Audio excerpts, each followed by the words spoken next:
नमस्कार, आप देख रहे हैं आज तक। आपके साथ मैं हूं सईद अंसारी और मेरे साथ हैं हमारे सहयोगी संजय शर्मा।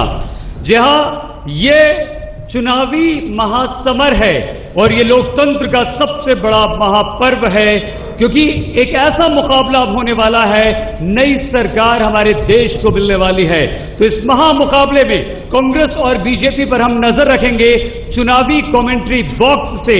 दोनों टीमें यहां पर तैयार हैं और दोनों टीमों के कप्तान, बीजेपी के कप्तान मुख्तार अब्बास नकवी और कांग्रेस के कप्तान राशिद अलवी यहां मौजूद हैं इस सुपरहिट मुकाबले के लिए। चुनावी स्टेडियम से मैं संजय शर्मा आप तमाम दर्शकों का स्वागत और अभिनंदन करता हूं। चुनावी मुकाबले में अभी कुछ दिन शेष हैं, काउंटडाउन शुरू हो चुका है, लेकिन ये सुपरहिट मुकाबला है। वोटरों में उत्साह है, उमंग है, उल्लास है। लोकतंत्र का सबसे बड़ा पर्व है जिसे सेलिब्रेट करने के लिए तमाम दर्शक यहां पर मौजूद हैं। दर्शकों के मुद्दों की, वोटरों के मुद्दों की गुगली पर दोनों टीमें किस तरह के चौके छक्के लगाती हैं, इसका सब लोगों को इंतजार है। आइए अब आपको लिए चलते हैं सीधे ग्राउंड पर, जहां दोनों टीमें आमने सामने हैं चुनावी महाभारत की तैयारी में। दुनिया के सबसे बड़े लोकतांत्रिक देश से अपने तरह का ये अबूझ मुकाबला तो नहीं है, लेकिन जनादेश को लेकर 80 करोड़ लोग, 80 भी ना कहें इस बार, 81 करोड़ 29 लाख वोटर। आजादी के बाद पहला मौका है, जो पहला वोट पड़ा था इस देश में, उस वक्त सिर्फ 10 करोड़ लोगों ने वोट डाले थे और आज 80 करोड़ से ज्यादा वोटर। दो राष्ट्रीय राजनीतिक दल इस देश का भविष्य भी तय करना है और इस देश को किस पटरी पर तोड़ना है वह भी इन्हें शायद तय करना है, नीतियों के माध्यम से और शायद आने वाले वक्त में जिस बात का जिक्र हर कोई कर रहा है, गवर्नेंस के जरिए। दो टीमें हमारे साथ हैं, हम चाहेंगे आप आएं और हम लोग शुरुआत करें। कप्तान के तौर पर मुख्तार अब्बास नकवी साहब बीजेपी के और राशिद अली साहब आप अपनी टीम के साथ आइए। दो टीमें हैं और खास तौर से 3 जजेस भी हमारे साथ हैं। हम अपने जजेस के नाम का जिक्र कर दें। शशि शेखर जी, हिंदुस्तान के संपादक, रामकृपाल सिंह जी जो कि नवभारत टाइम्स के संपादक, और नलिनी सिंह जी जो खास तौर से यहां मौजूद हैं। शुरुआत राष्ट्रगीत से।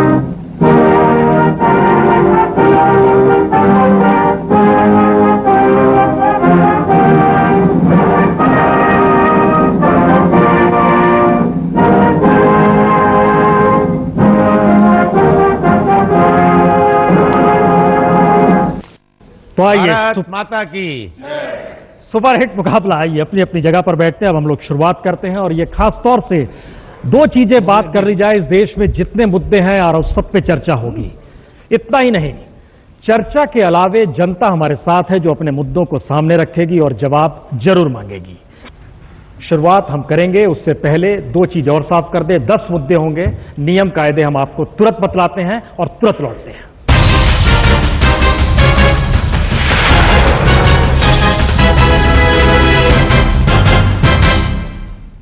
तो दुनिया की नजर भारत के चुनाव पर है और आज तक की नजर इस सुपरहिट मुकाबले के जरिए दुनिया तक पहुंचाने की है। हर मुद्दे को लेकर कौन क्या किस रूप में सोचता है, लेकिन अंदाज बिल्कुल मुकाबले वाला है। दोनों कप्तान को हम आमंत्रित कर रहे हैं। मुख्तार अब्बास नकवी साहब बीजेपी के कप्तान के तौर पर यहां मौजूद हैं और राशिद अलवी साहब कांग्रेस के कप्तान के तौर पर। राशिद साहब आइए, हम लोग जरा टॉस कर लें जिससे पता चले कि शुरुआत। ये सिक्का है भारत का और ये सिक्का हम लोग रखेंगे 16 मई को। जो स्थिति बनेगी इस देश में जनादेश की, उसे दिया जाएगा। कौन बोलेंगे? बोलिए आप। हेड। यहां तो कांग्रेस जीत गई, टेल आ गया। देखा आपने? फिर भी नहीं जीते अभी आप। आगे आगे देखिए होता है क्या। अब बताइए राशिद साहब, आपको चूज करना है कि पहले आप बोलना चाहेंगे या मौका पहले बीजेपी को देंगे? मैं पहले बीजेपी को दूंगा, आप बोलिए फिर हम जवाब देंगे। नहीं, ये तो आपके कप्तानों ने देख लिया। बीजेपी तो हर ईमानदारी पे शुबा करती है। सबसे पहले सबसे बड़ा सवाल मुख्तारबाद तकवी साहब, वोट क्यों दिए जाएं आपको? देखिए, ये जो चुनाव है, ये चुनाव इस देश के लोकतंत्र के इतिहास में कांग्रेस पार्टी के राजनीतिक पतन के साथ साथ नैतिक पतन का भी गवाह बनेगा। हम नैतिक पतन इसलिए कह रहे हैं कि अगर आप कांग्रेस पार्टी को देखें तो 10 सालों की इनकी उपलब्धियों के नाम पर ऊसर और ऊसर पर नाकामियों का नगाड़ा बजा रहे हैं। इसलिए आज अगर महंगाई है, बेरोजगारी है, चौतरफा भ्रष्टाचार है, जनधन की लूट है, तो उसका अगर कोई जिम्मेदार है तो वो 10 सालों का उनका कुशासन।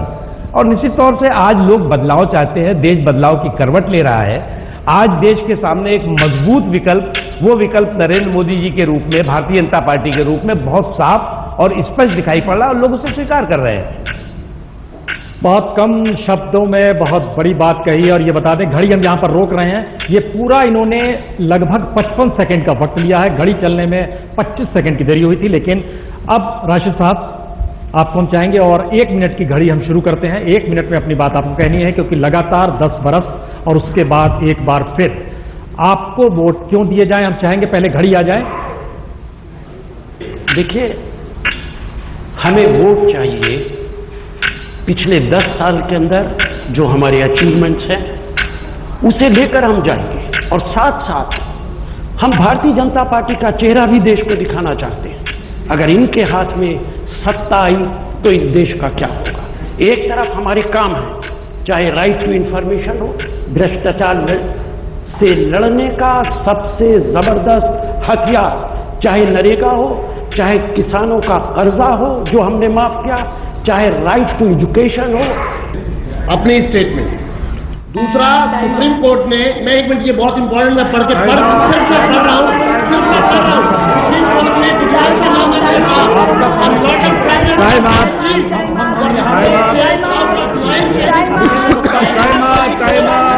हमें लगता है वो जजेस बैठे हुए हैं, जजेस बैठे हुए हैं। विजय गुप्ता जी,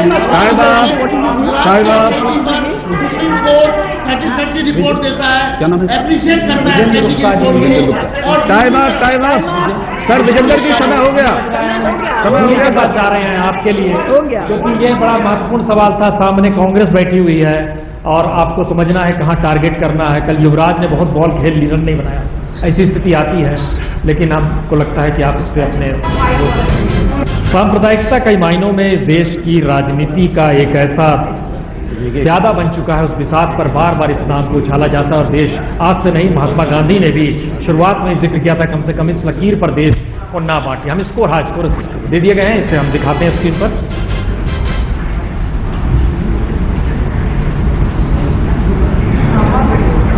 तीन 4-4-4-4-8 3 11 मिला दिया जाए तो ये 11 मार्क्स मिले हैं 30 में सांप्रदायिकता के सवाल पे।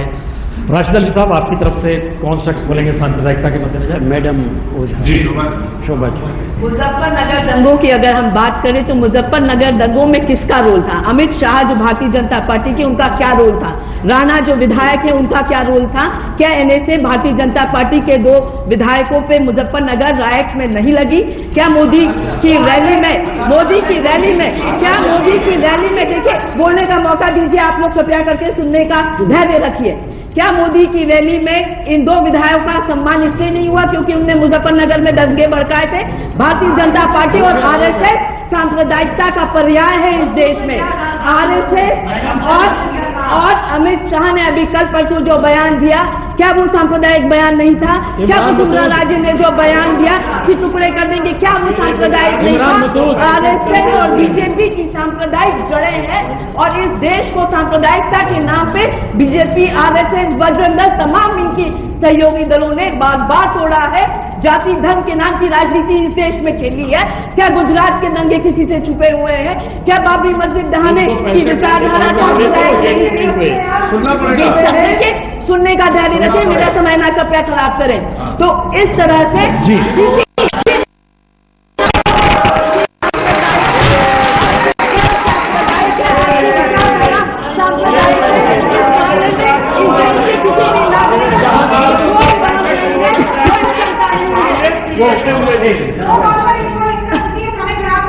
समय खराब किया आप लोगों ने हमारा। इसके बाद इसी से जुड़ा हुआ मुद्दा या चिंता मुझे लगता है उसमें भी आपको बोलने का मौका मिलेगा। आप इस पर वोटिंग कर दें, सामुदायिक खराब किए गए।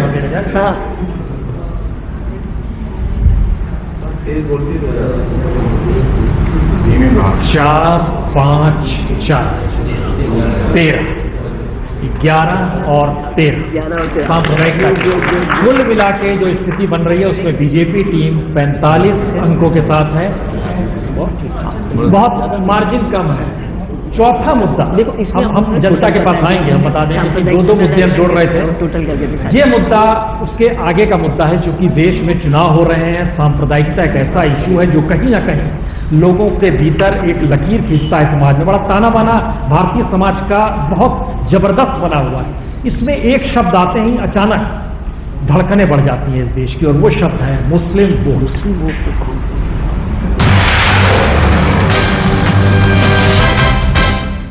कौन कहेंगे मुस्लिम वोट? देखिए, एक बहुत महत्वपूर्ण बात है कि ये चुनाव जो इस बार का चुनाव है, वो चुनाव न तो सांप्रदायिकता पे हो रहा है न धर्मनिरपेक्षता पे हो रहा है। बहुत पानी बह चुका सांप्रदायिकता और धर्मनिरपेक्षता के नाम पर। आज देश के लोग, चाहे मुसलमान हो चाहे और भी समाज के लोग हो, वो तरक्की चाहते हैं, वो सम्मान चाहते हैं, वो सुरक्षा चाहते हैं। और भारतीय जनता पार्टी देश के तमाम लोगों के तरक्की, सम्मान और सुरक्षा की गारंटी है, और ये चुनाव उस मुद्दे को हो रहा है। एक चीज। दूसरी चीज की कांग्रेस पार्टी ये समझती है कि जो सेकुलरिज्म है वो उस पर कोई उसका पेटेंट हो गया है। अरे भैया, सेकुलरिज्म इस देश के लोगों ने स्वीकार किया है, बहुसंख्यकों की वजह से वो सेकुलरिज्म है। इसमें कोई मुसलमान और हिंदू का सवाल नहीं है। बहुसंख्यक या अल्पसंख्यक दोनों सेकुलरिज्म से रमे हैं, बसे हैं। इसलिए कांग्रेस का इसमें कोई न तो मेहरबानी है और न ही से कांग्रेस का कुछ बहुत बड़ा जो है वो सेकुलरिज्म का चैंपियन है। एक चीज। दूसरी जो महत्वपूर्ण चीज है, आज जो है वो मुस्लिम वोटों के नाम पर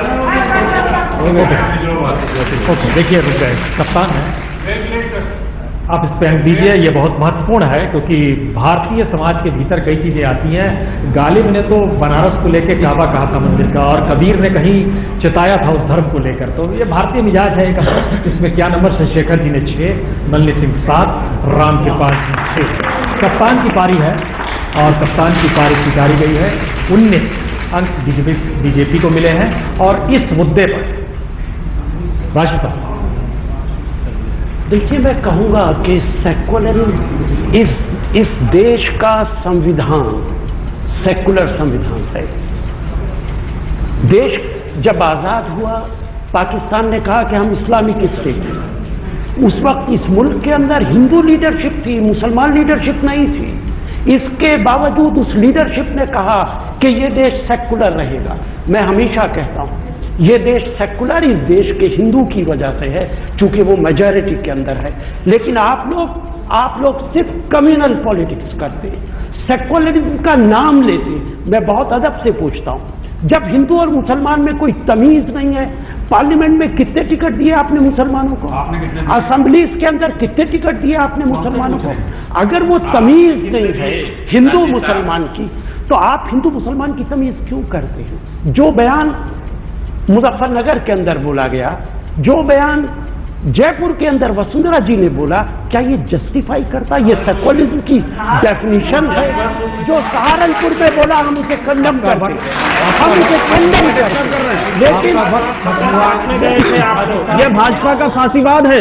दंगे के बाद, मुजफ्फरपुर दंगे के बाद वहाँ फसल काटने के लिए आप लोग गए थे। नहीं तो आपने तो दंगे कराए थे। नलिनी सिंह जी, ये देखिए बड़ा महत्वपूर्ण है, इस बात का जिक्र लगातार। और सम्मान किया उन लोगों का जिन्हें दंगे किए थे। जिस समय विभाजन हुआ था उस समय 84 के हम दोषी हैं, हम आरोपी हैं, नहीं रह गए। और आपने तो कलाम दंगे करा आजाद के को अभी तक कांग्रेस माने की ही तरफ से नहीं। कहा गया था कि देश को पार्टियां कहीं ना कहीं, क्यों नहीं और उन्हें मनाई रामपुर कीजिए? से टिकट दिया गया था। ये बड़ा हंगामा था। 7, 5, 6, 6, 5, 11, 7, 18 टीम कांग्रेस के, और इसको अगर सबको मिला दिया जाए तो 64 और 61 बीजेपी 64 है और कांग्रेस दरअसल इस बात का जिक्र बार बार होता है कि किन मुद्दों के आश्रय इस देश में सियासत कहीं ज्यादा पैनी हो गई है, और हम इस बात का इसलिए जिक्र कर रहे थे क्योंकि सांप्रदायिकता और मुस्लिम वोट के मद्देनजर इस देश के भीतर बार बार कहीं लकीर खींच गई है। क्या 2014 इससे बचेगा? और कहीं स्थिति, क्योंकि बार बार एक जिक्र निकल कर आया है, इस बार सबसे ज्यादा वोटर कौन है? युवा है।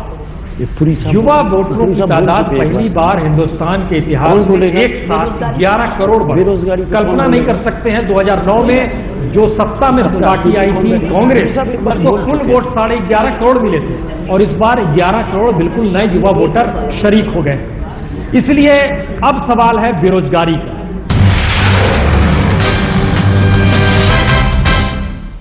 बेरोजगारी पर आपकी तरफ से कौन कहेगा? पुरी साहब बोलेंगे हमारी तरफ।